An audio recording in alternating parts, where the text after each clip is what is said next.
Just like having the right information is necessary to make solid hiring and lending decisions, being engaged in our community is important.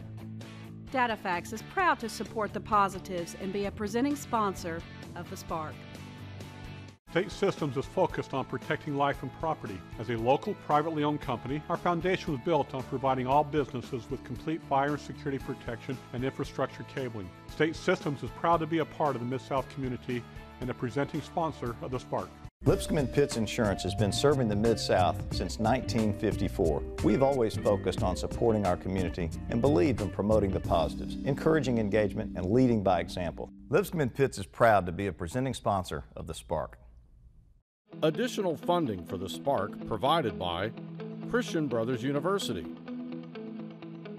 and Power and Tell.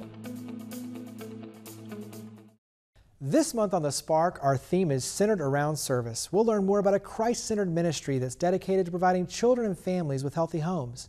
We'll discuss an organization helping individuals with Alzheimer's disease and related disorders live their lives with dignity and respect while providing relief to their caregivers and support for their families. And we'll explore a day spa and salon focused on pampering our community just as much as relaxing and rejuvenating our body, mind, and spirit. Have you ever been excited by a new idea? Inspired by watching someone lead by example? When we talk about creating change, we start by sharing the stories of everyday heroes who are making a difference in their own way, so we can learn and do the same. This truth is the power behind this show, which is focused on business and community leaders that are leading by example to give back, fuel change, and create new opportunities for the Mid-South. I'm Jeremy Park, and this is The Spark. They're a Christ-centered ministry dedicated to providing children and families with healthy homes. I'm here with the Executive Director for Agape Child and Family Services, David Jordan. And for starters, agape means love, right? Yes, that's exactly right. That's great. It's a Greek word that means love, and it's meant to be unselfish love, love beyond yourself. And so that's what we try to live out. Absolutely. So give us a little historical context. Talk about founding the organization and some of the work that you're doing right now. Agape is 45 years old, Christian-based, as you said. I've been there 20 years as the executive director. We serve children and families in a range of ways, from foster care and adoption, so the whole child welfare area, to serving homeless families, mothers and children primarily, and then we're in several impoverished, under-resourced communities within Memphis. So let's take those in threads. Let's start with the foster care, adoptive care. Talk about the programs and the work there. Good. Well, that's where a lot of people would know us by. I know Agape, they do foster care and adoption. Well, that's what we did for our first 25 years. Continue to do that, but exclusively first 25 years. So we serve children who cannot remain in their home for a variety of reasons. And so they enter into foster care, and we have families, foster homes, foster family homes, providing care. Our goal is to care not only for that child, but help them move into their permanent home. We always want them to be with relatives, with family, with mom, with dad, auntie, whomever within the family system, if they can be healthy and well there. There are times that that's not available, no matter what you've done. And so then adoption becomes kind of the last permanent option. And so we have children placed in adoptive homes as well. So that's a part of who we are. We've also launched again into what's called post-adoptive work. And so families who've adopted children, so after the adoption, research shows at least 1 out of every 4 adoptive kids, adoptive families, will have some significant difficulty during their adoptive life. And so Mark Ottinger with Fellowship Memphis and a range of other churches and groups are engaging with us to be able to really move into that space, because that's critically needed here in the city. So that's where throughout the whole process you're providing the support network, the resources, everything to make sure that it's successful. That's right, that's right. Transition that over to FIT, which is Families in Transition, yes, and the work you're doing there. Well, and so 2000, 2001, we began asking the question. We said, you know, doing foster care and adoption is important and good, but what if we move upstream and try to get to kids before they get to that place? Well, homeless families are at highest risk of their kids coming into the foster care system. And so we began in 2001 what we call FIT, Families in Transition, serving homeless mothers who are pregnant and parenting child or children, and providing housing, so a place for them to live, and wraparound services. So wrapping what they need around them so that they can be successful in parenting their own child or children, being able to be employed, and really being able to launch into life. And so we began in 2001 serving 6 families. We now serve upwards of 45 to 50 families at a time.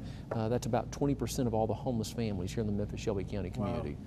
And so on your end, you're providing all the resources, a physical place for them as well. Right. And in many cases, you're having to unpack a lot. I mean, when you're talking domestic abuse, and talk about just some of those nuances, when you talk about the support network and the services aspect, all the details that you're really diving into. Yeah.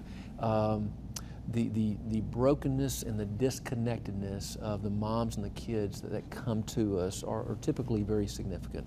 Domestic violence, abuse, what we show in our research is 3 out of every 4 of the moms that come to us report to us, it's probably more, but report to us domestic violence and abuse within their own family, how they have experienced that. Right. You know, just the level of disconnectedness and even brokenness in families and relationships as they come to us. And so much of what we're having to do is help them rebuild back community, rebuild back within themselves. And so there's a whole bunch of life matters going on. And so as we're doing that, we're saying, what is it you need for your family to be one, to remain together, to be together, to be able to live in your own home? But these families have significant need, and so it takes a lot of community wraparound, if you will. And I know that that's an easy way for companies, individuals to plug in, is to help with the furnishings for those apartments. And also, too, it's tremendously impactful when you get to meet one of the families and to hear the mother say just what a difference it's made in their lives for their family. Carry that over to the work that you're doing in the apartment complexes. And the thing that I personally enjoy is that instead of going in and just kind of layering in all your services, you're actually going in and you're saying, okay, within this apartment complex, what assets do you have? Let's have the conversation to see what you really need, and then let's build the layers on top of that. Yes. So talk about the Power Lines Network. Yes, yes, and so we said, let's move upstream yet again, and so 2009 we launched what we call Power Lines Community Network. And so just like you can imagine Power Lines, connecting community with the resources and services those communities say they need and they want. And so we have data that drove us to the communities that we're in, Whitehaven, Hickory Hill, Fraser, and Raleigh.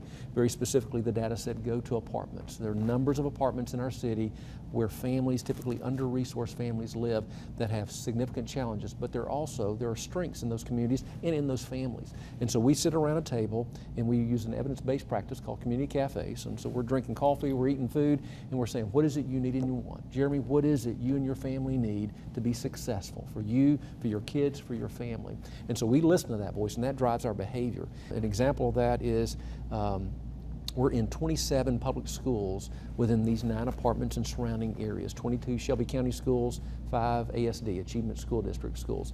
Many of them low-performing schools, and so the families knew exactly what they said when they said, we need help with education. And so in several schools we've embedded staff, what we call connectors, connecting relationally and then connecting by wrapping services around the kids, and then going back working with the families in the apartments and surrounding areas, asking the question, what is it you need and you want for your youngster to do well in school?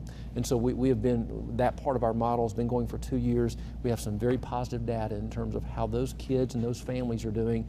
Got significant work to be done in this way in terms of the whole system, but being able to help move the needle by having kind of that intentionality, and then having volunteers who come in and do tutoring and mentoring on a weekly basis as well. Right, it's taking those questions and building the platform and the game plan and then activating it. That's right. So talk about how we can activate. Talk about how we as the public can help your efforts with Agape.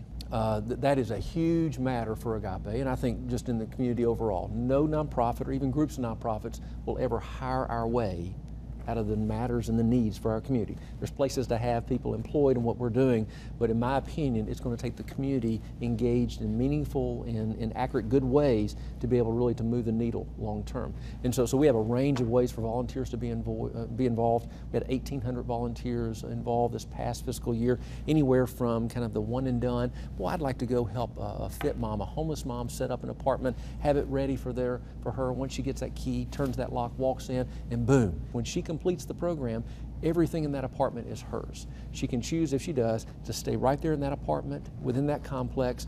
that is her permanent home. Her kids are there. We've been working with them toward employment, all these other things, but it takes volunteers wrapping around. So there's that experience to, boy, I'd like to be involved in maybe weekly tutoring and mentoring. I've heard you talk about education, ways to be able to help kids. I could go into a school on a weekly basis. You train me, I don't know what to do, you bet we're going to train you. We're going to use an evidence-based practice that we know will move the needle if you're working 1-on-3 with kids. So you working with 3 kids for about an hour once a week on things around reading and literacy, moving that needle. All the way to, well, you know what, that is great. Our church, our corporation, our company, our family, we want to adopt an apartment complex ourselves. We want to adopt something, we want to be an owner in this so much. Matter of fact, we're going to bring other folks to become involved in this because this means so much to us. So we're really trying to be a platform for volunteers, for folks in the community, really to kind of take back, as we often say, take back our community, kind of come alongside, but partner well, come alongside and walk well with those in community that we're serving and come alongside. Well, make sure, learn more about Agape, get involved. Absolutely love everything you're doing here in the community, for coming on the show and sharing it. Thank you, Jeremy. I appreciate it.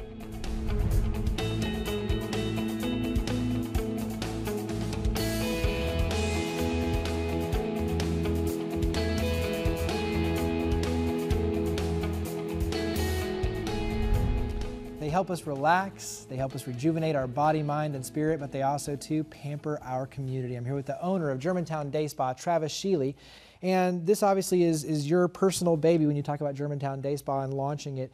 Give us a little bit of the backstory for starting it, and also, too, just all the different things you do, because you're much more than a day spa now. Salon, medical aesthetics, everything known to mankind, it feels like, is under one roof.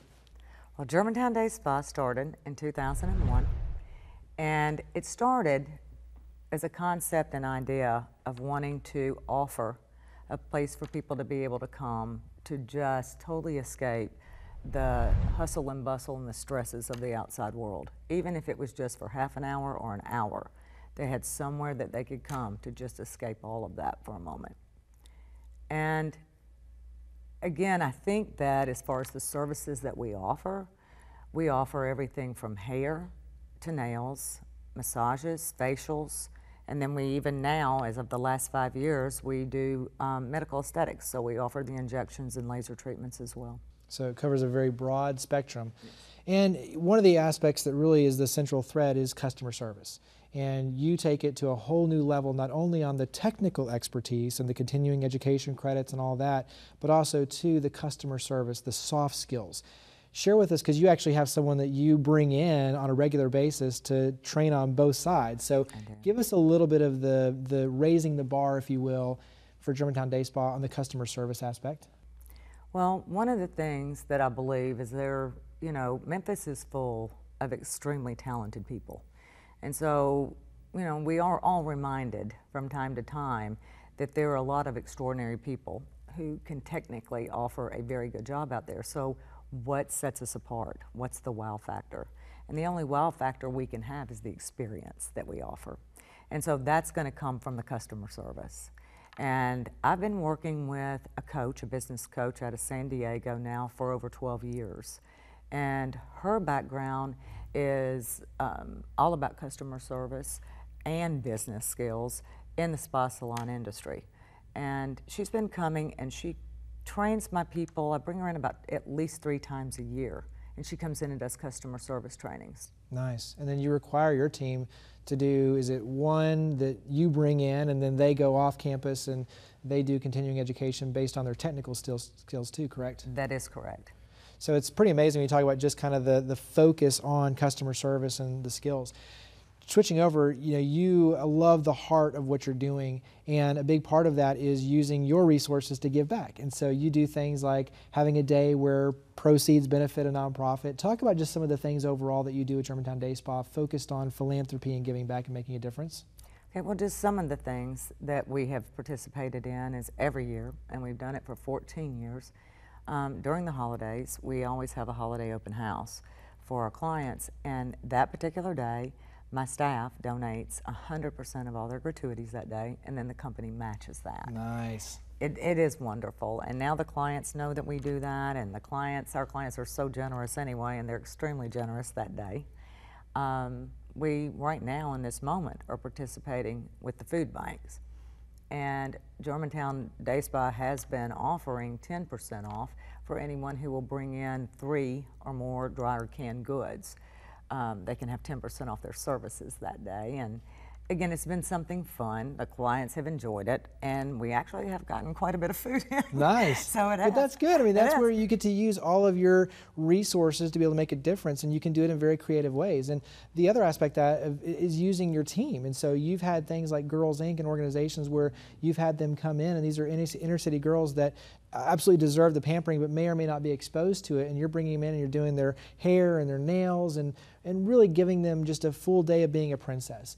Talk about just using your skill sets with your team to be able to make a difference.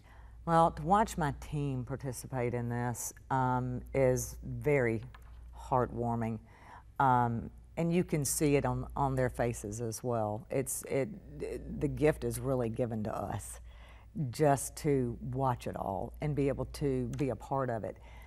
Girls Inc., these young girls, every year they have a father-daughter dance, and these are young girls that really, some of them are as young as 5 and 6 years old, and some of them don't have fathers, some of them don't know who their father is, and so they have substitute fathers that come to dance with these young girls. And we did get them ready for their dance.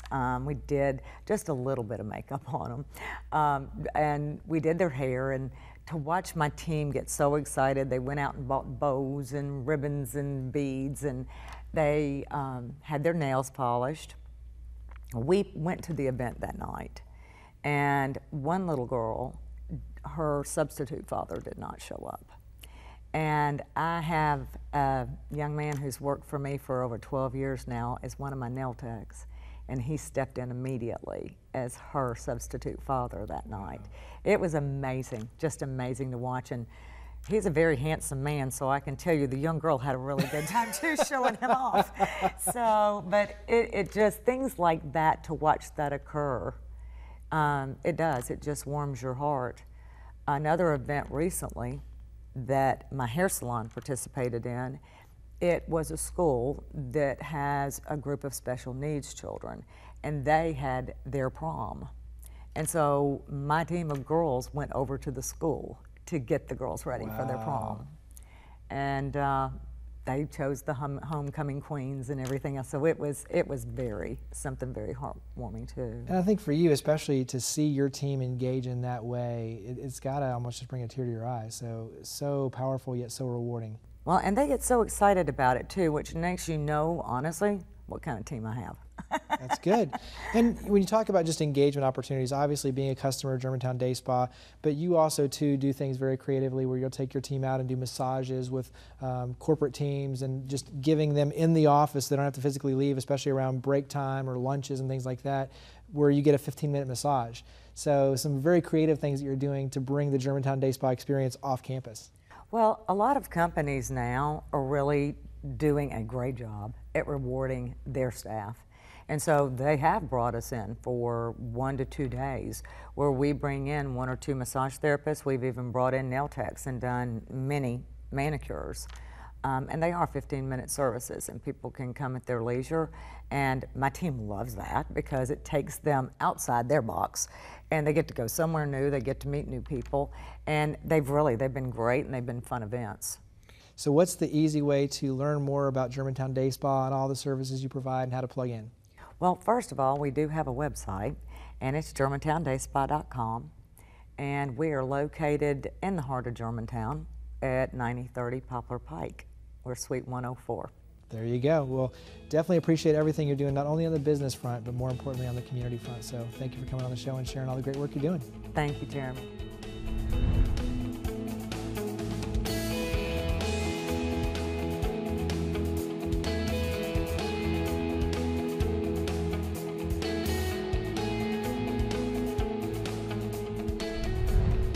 They're helping individuals with Alzheimer's diseases and other related disorders to live their lives with dignity. I'm here with the Executive Director for Alzheimer's Day Services of Memphis, Ruth Ann Shelton.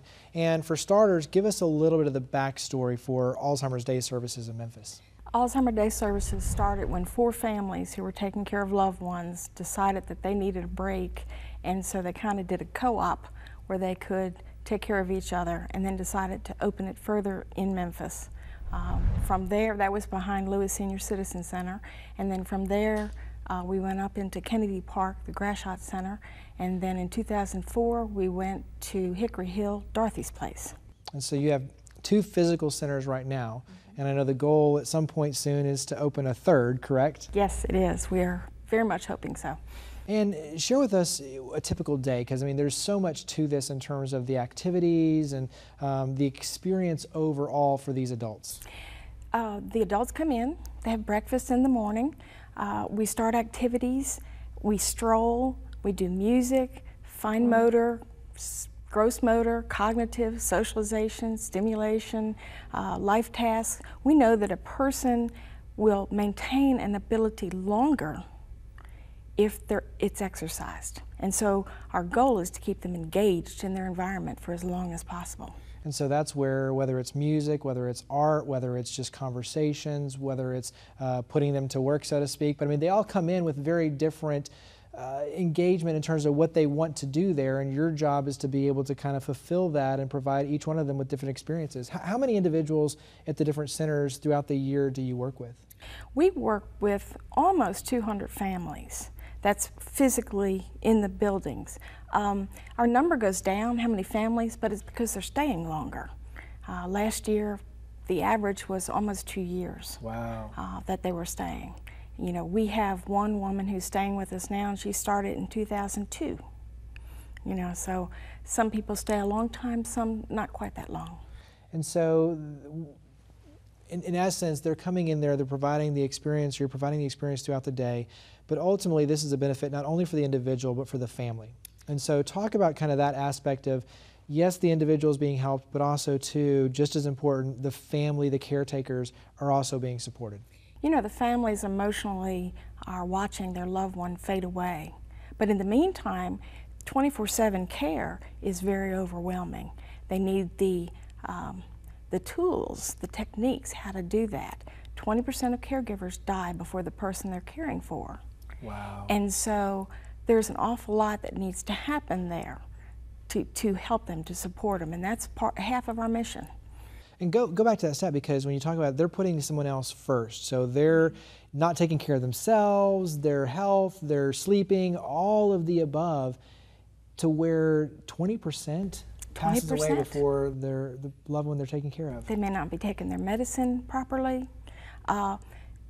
Sometimes they're not eating properly. Right. You know, it's just a lot of factors that impact it. But the bottom line is we lose caregivers because it's so stressful.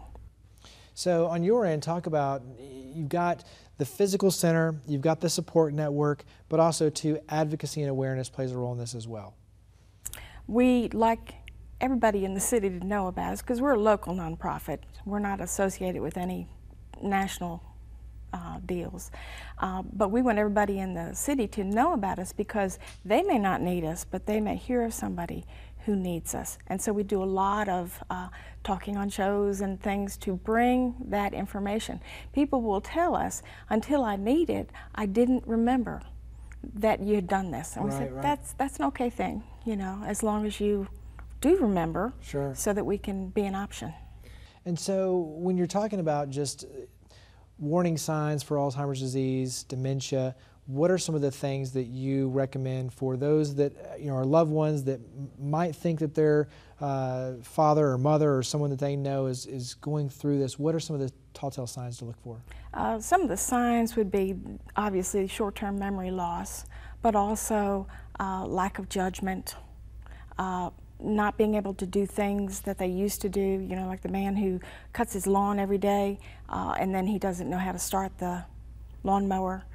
Any of those things, doing strange things, drastic changes in personality, getting up in the middle of the night and dressing to go to church, you know, all of those things. And what has to happen, what I tell families all the time is you need to get to the doctor because, A, it could be something that's reversible. The earlier there's intervention, the better the slope is. Gotcha. It's still a progressive disease. And then the person with the disease can help in the planning. How do I want to die with dignity? Wow. Very difficult conversations, obviously. Very difficult. So how can the public help? I mean, obviously advocacy, awareness, knowing that you're here, knowing what you do, that's a piece of this, but I've got to believe volunteerism is an easy way when you talk about needing people to come in and teach art or music or perform. What are some ways that we can help? All of the above. We love having volunteers. We love people who will actually be one-on-one with one of our friends when they're having a bad day. We love volunteer groups that come in and entertain, choirs, drum circle, all these different things, because that breaks up the day. Right.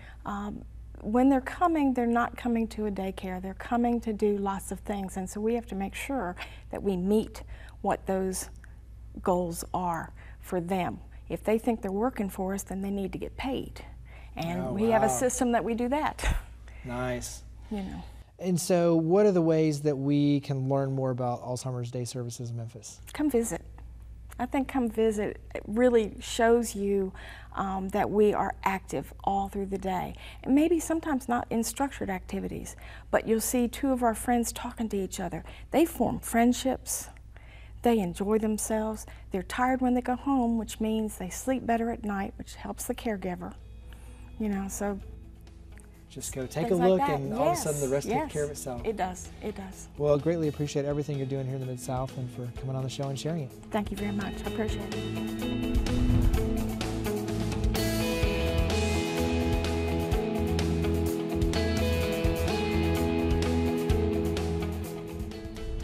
If you look up the definition of service, there are many variations, but the common thread is contributing to the welfare of others. It's putting someone else as the priority and lending a helping hand, like Agape Child and Family Services is doing with their adoption, counseling, foster care, families in transition, and Power Lines Community Network programs, or like Alzheimer's Day Services in Memphis is doing to provide a safe, stimulating, and socializing daytime environment for those with dementia so they can maintain their level of functioning while providing support to caregivers and family. A helping hand can be words of encouragement, or it can be physical, like a massage at Germantown Day Spa that releases stress, or their team providing hair and makeup to pamper young inner-city girls who deserve and dream of being treated like princesses. Our community is centered around service, and it's a great thing. So thank you for watching The Spark. To learn more about each of the guests and to interact with your stories of others leading by example, visit thesparktv.org. We look forward to seeing you next month, and we hope that you'll join with us in creating a spark for the Mid-South. Just like having the right information is necessary to make solid hiring and lending decisions, being engaged in our community is important. DataFax is proud to support the positives and be a presenting sponsor of The Spark. State Systems is focused on protecting life and property. As a local, privately owned company, our foundation was built on providing all businesses with complete fire and security protection and infrastructure cabling. State Systems is proud to be a part of the Mid-South community and a presenting sponsor of The Spark. Lipscomb & Pitts Insurance has been serving the Mid-South since 1954. We've always focused on supporting our community and believed in promoting the positives, encouraging engagement, and leading by example. Lipscomb & Pitts is proud to be a presenting sponsor of The Spark.